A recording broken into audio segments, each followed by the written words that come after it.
Amigos del Financiero TV, soy Viridiana Villegas y en esta ocasión tengo el honor de darles la bienvenida a la celebración del primer aniversario de Miniaturas Culturales. Comenzamos.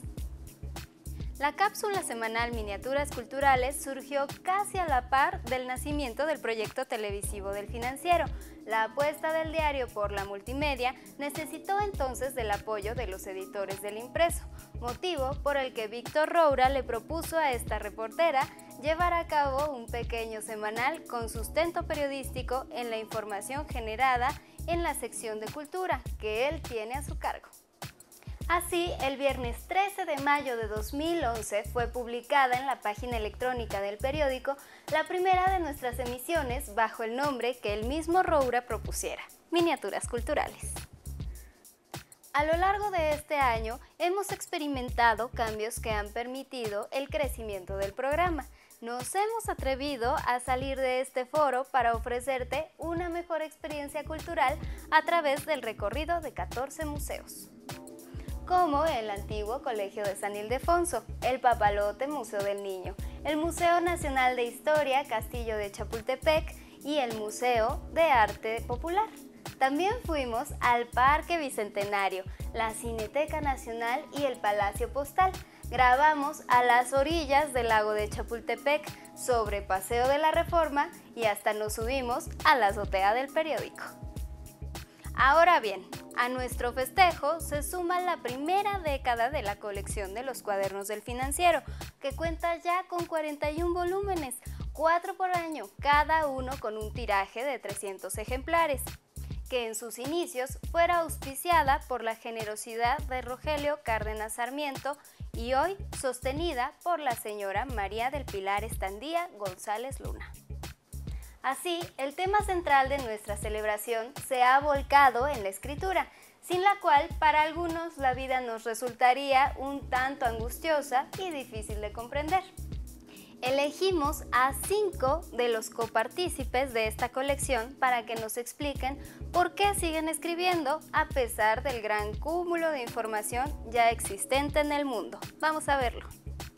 El escritor y poeta Salvador Mendiola, autor del libro Teoría Contracultural, el 22 dentro de la colección, afirma que si en la actualidad México goza de libertades individuales, es gracias a aquella revuelta juvenil que tuvo como estandarte a la música rock entre 1945 y 1975. Veamos qué nos dice el catedrático de la UNAM. Y maestro, díganos por qué escribir sobre temas contraculturales. Creo que uno escoge la contraculturalidad siendo muy niño y se vuelve realmente el que lleva el sentido contrario a la corriente dominante. Cuando lo percibí con gran claridad a los 14 años, eso me lo intensifiqué y de esa manera he gozado el contemplar a mi sociedad, México y el mundo desde el punto de vista de la contracultura, que es la actividad que se preocupa por la libertad inmediata e instantánea y no la deja para mañana o no la espera del pasado.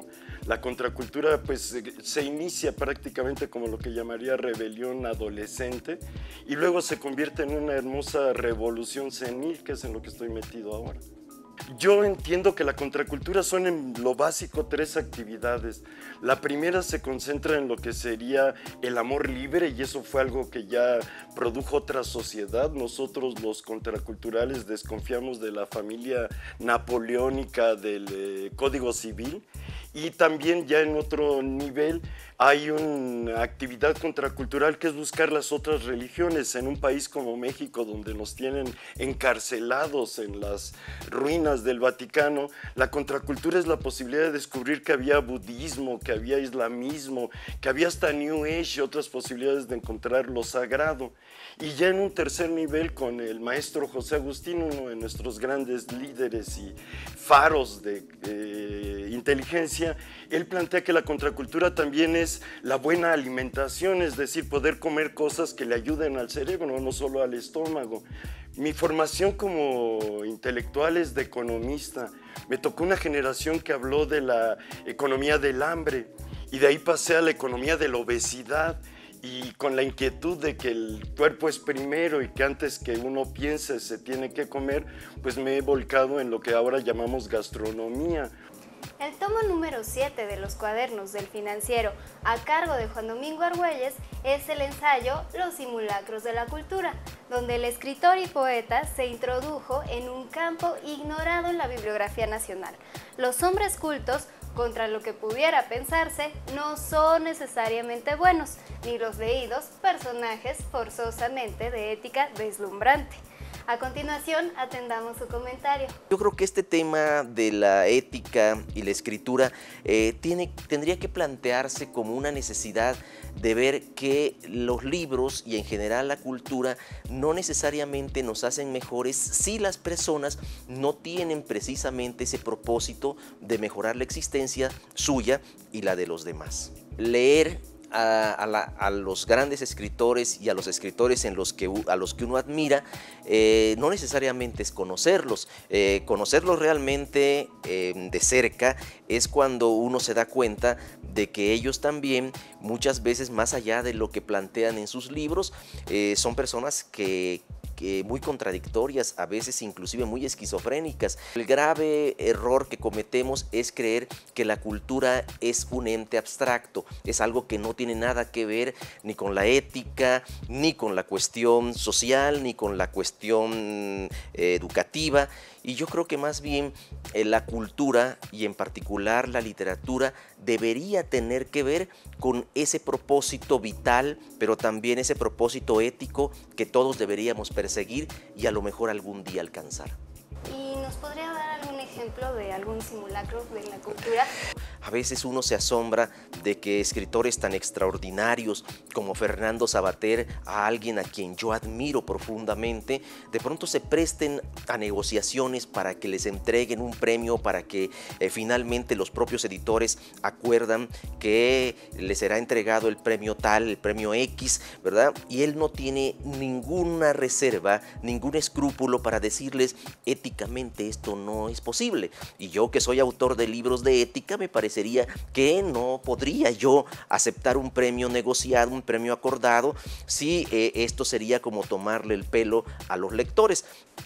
A lo largo de los años, José Antonio Gurrea se ha sumergido en las cloacas de la corrupción gubernamental, señalando los improperios de los políticos en turno, despreocupados por el envilecimiento económico en México. Los dejo con el autor de El largo y sinuoso camino de la transparencia, el volumen número 30 de la colección. José Antonio, ¿qué nos puedes decir sobre la escritura, sobre la narrativa? ¿Por qué escribir? ¿Por qué escribo? ¿Por qué seguir escribiendo? En materia periodística o en lo que respecta al periodismo, precisamente para eso, para seguir denunciando la impunidad que priva en este país, para seguir evidenciando las corruptelas de los políticos, la falta de transparencia, todo este acoso que ha habido hacia la transparencia en este sexenio. Yo creo que ese es el punto más importante en lo que respecta al género periodístico. Hay que seguir escribiendo, hay que seguir denunciando. No importa, no hay que cansarse nunca, ¿no? En cuanto al género literario, que bueno, ese es más bien un hobby que tengo algunos años escribiendo cuento, narrativa, crónicas de viaje. Bueno, te puedo decir que escribir narrativa es para mí no solo una cuestión que a mí me llena de gusto, sino que es como una catarsis, es una especie de exorcismo, ¿no? Yo a través de la narrativa trato de exorcizar a los viejos y a los nuevos demonios, pero no solo eso, también vivo lo ya vivido, lo vuelvo a vivir, y también vivo la vida de mis personajes, ¿no? A través de mis personajes puedo vivir la vida de otras personas, ¿no? A veces mis personajes se conforman de una persona, pero a veces mis personajes se conforman de 4, 5, 6, 7 personas que he conocido a lo largo de mi vida, ¿no?